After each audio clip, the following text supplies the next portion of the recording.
Eu acho que hoje as organizações, né, empresas assim, é impossível você chegar num sucesso sem ter uma grande liderança.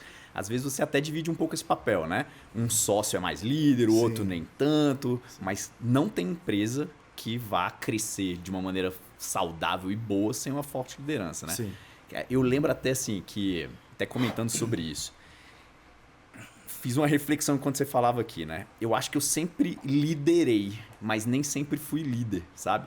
Eu sempre, na adolescência, eu liderava muita coisa. Tipo, vamos fazer um grupo de sei lá o quê. Vai, eu vou ser o presidente. Vamos embora, vou fazer essa parada aqui. Eu sempre liderei muito na faculdade, no colégio e tudo. Mas eu acho que nem sempre eu fui líder, né? Acho que depois de um certo tempo que eu entrei para o empreendedorismo, que eu estudei mais, que eu li mais, me desenvolvi como líder de fato, né? Então Perfeito. acho que mudou muito assim Com certeza. essa visão, né? Porque às vezes liderar não é ser líder, né? Não é ser líder, porque para você ser líder, você tem que ter consciência do que você está fazendo. Uhum. Entendeu? É aquilo que eu costumo dizer.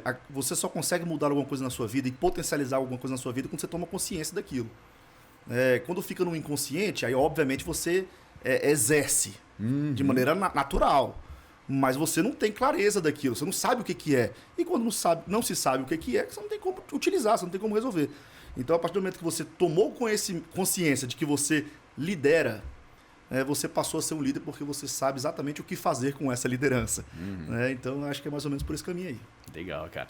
Tu vê hoje o papel do líder dentro da empresa, né? Vamos falar de uma empresa mais clássica mesmo. Você tem ali um gestor, beleza, mas você tem uns caras que são líderes dentro da empresa, que puxam, igual você falou, puxam o propósito e a animação das pessoas, né?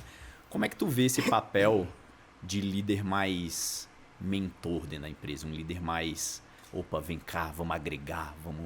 O que você vê desse cara? Rapaz, eu vejo tudo. Eu acho que isso aí é o segredo do negócio.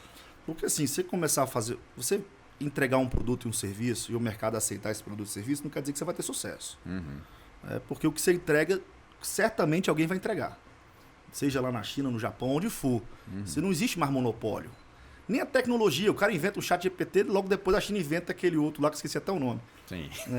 Não vou negócio chinês. O chinês inventa puxado, tudo viu? depois de todo mundo, não tem... Então, assim, não tem como, não tem mais monopólio.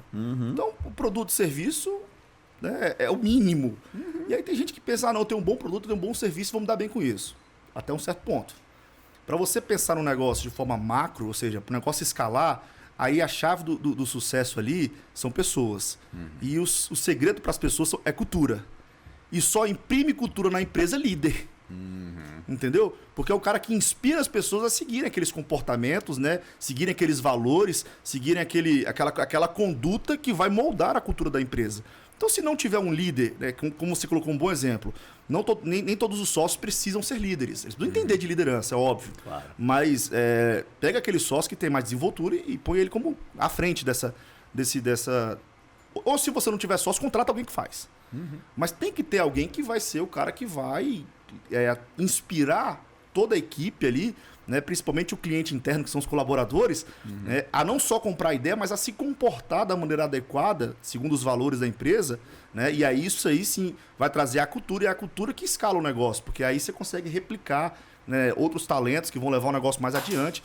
Então hoje é fundamental o cara ter esse tipo de liderança, independentemente se é ele que vai ser o líder, ou se ele vai ter humildade para entender que ele precisa contratar alguém com esse perfil, né? Ou ele pagar um preço para desenvolver, mas aí talvez a janela de oportunidade dele seja curta, aí não dá tempo dele se desenvolver, mas enfim. Ou um sócio mesmo, né, entre os sócios, que tenha essa habilidade já mais bem refinada, né? E aí ele consegue... Porque só vender o produto, só entregar o serviço, você pode até sobreviver, né? E se for um bom serviço, um bom produto... Mas agora, para escalar mesmo, se tornar uma grande companhia, né? Você vai precisar de um negócio chamado pessoas. E você só consegue conduzir as pessoas para um caminho de sucesso dentro da operação, dentro do sonho da empresa, né? Se tiver uma cultura que segure essas pessoas, e que faça com que essas pessoas tenham o comportamento necessário para fazer a empresa performar. Legal, cara. Eu gostei da frase que você falou assim, pô, líder é o cara que imprime cultura, né? É isso. E agora eu vou perguntar uma coisa pra tu, talvez seja até meio difícil de responder, né? Eu vou me esforçar, prometo. Assim, como? Como que o líder imprime cultura na tua visão dentro da empresa? Rapaz, que boa pergunta, viu?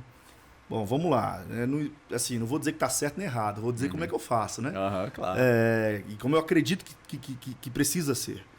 Primeiro que a empresa precisa ter muito claro entre os sócios o desenho da visão, missão, valores, né? Ou seja, qual é o propósito? Como a questão do começo pelo porquê, né? Qual é o seu porquê? Por que você existe? O que você faz? Então isso tem que estar muito claro entre, né, os sócios ali, primeiro escalão. A partir daí, tem que ter aquele líder, que é o cara que vai inspirar os colaboradores e todos os envolvidos na operação, nas entregas, inspirar a seguir aquela conduta, que é baseada naqueles valores, naqueles princípios, né? E aí ele vai ter que criar quase que um manual de conduta mesmo dentro da operação ali, deixando claro para os colaboradores o que é permitido e o que não é permitido.